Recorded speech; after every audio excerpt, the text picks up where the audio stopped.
I was married to my wife for 7 years, and I began to suspect that something was amiss after a few incidents.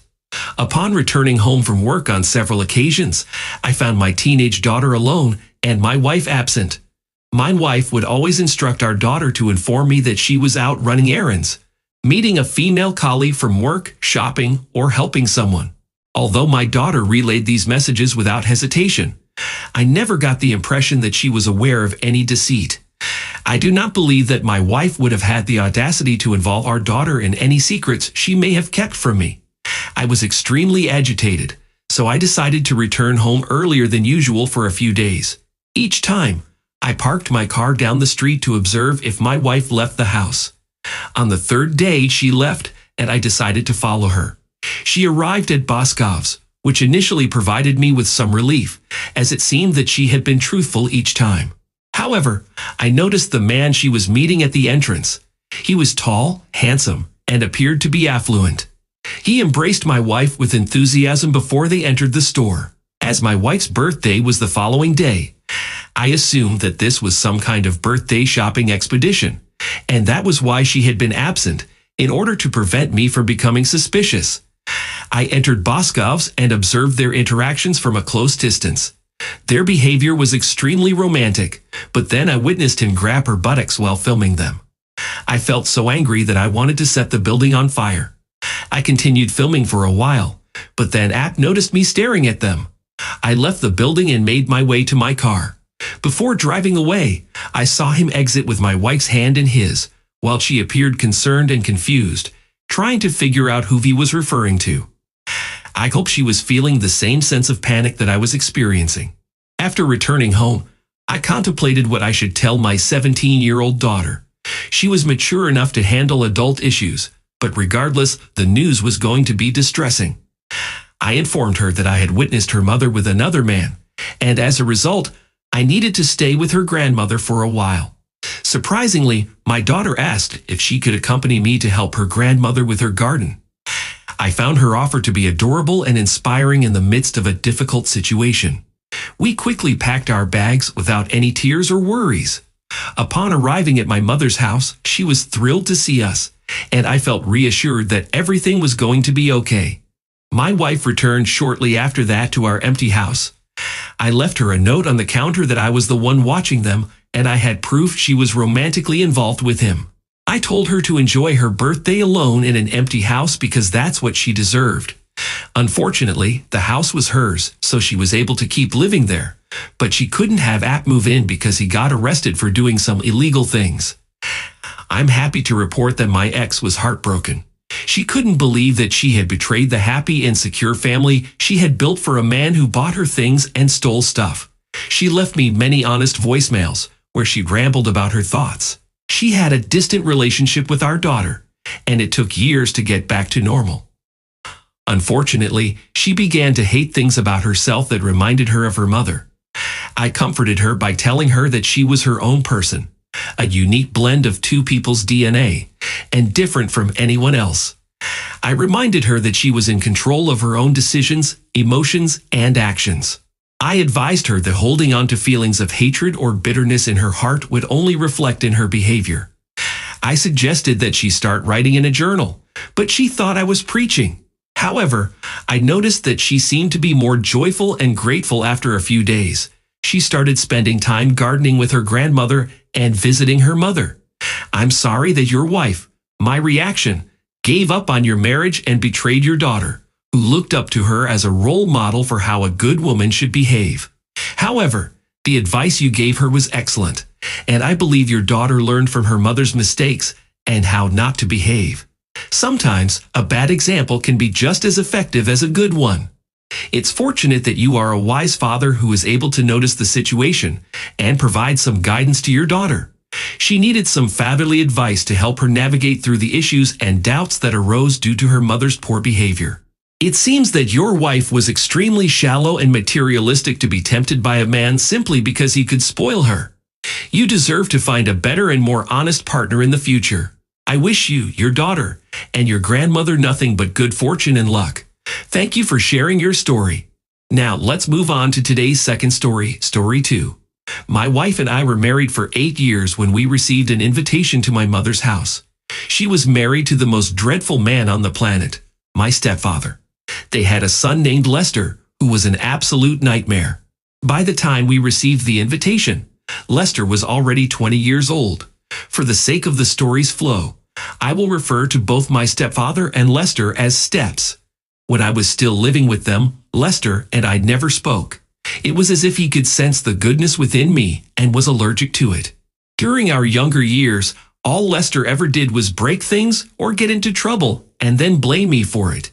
He had a vendetta against me from the start, and I assumed it was because of his father.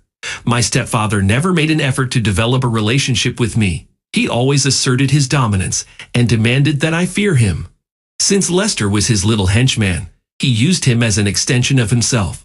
It had been a long time since I had seen my mother, and my wife and I had been married for 8 years without her ever meeting any of my family. On our way to my mother's house, I warned my wife that my stepfather and stepbrother were terrible people and that she shouldn't feel obligated to communicate with them at all. She listened to my warning sincerely, like the good person she was.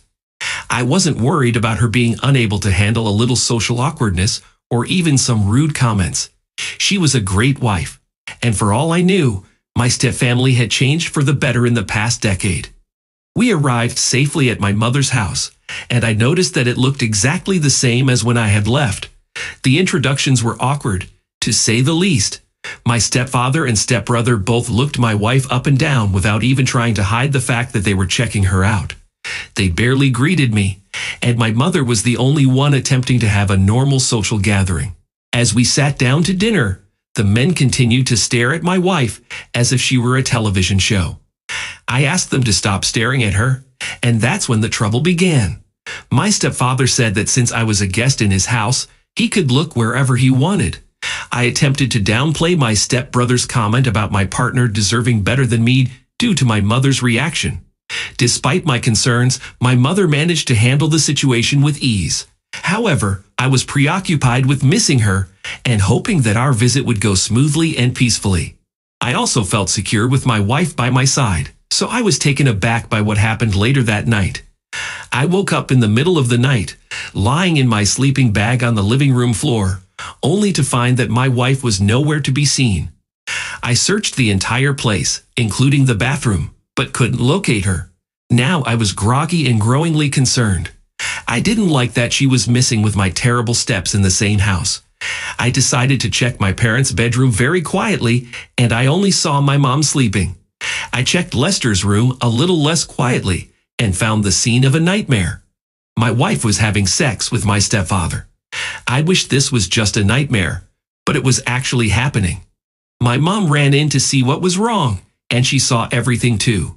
She walked straight over to slap the hell out of my stepdad repeatedly. He actually fell over. My wife immediately fled the scene and locked herself in the bathroom, leaving me to face the aftermath. The situation was unbearable, especially because my mother had to witness it all. Despite the gravity of the situation, my stepfather and my wife seemed unaffected by the hurt they had caused.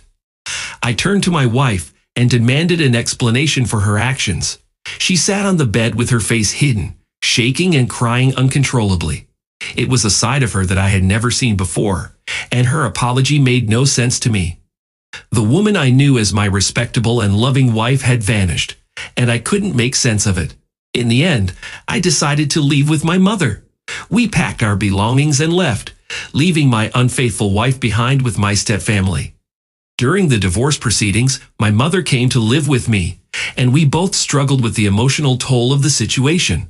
However, amidst the chaos, we found ourselves bonding and enjoying each other's company in ways we hadn't experienced since I was a child. Before I knew it, we were joking about going out clubbing together. On the day of our first court appearance, my soon-to-be ex-wife surprised me by showing up at my doorstep. She had paid for a long Uber ride to our neighborhood. Although I was taken aback by her unexpected arrival, I made it clear that I had nothing to say to her other than that she needed to appear in court. My wife pleaded with me to let her in and retrieve some of her belongings while she figured out her next move.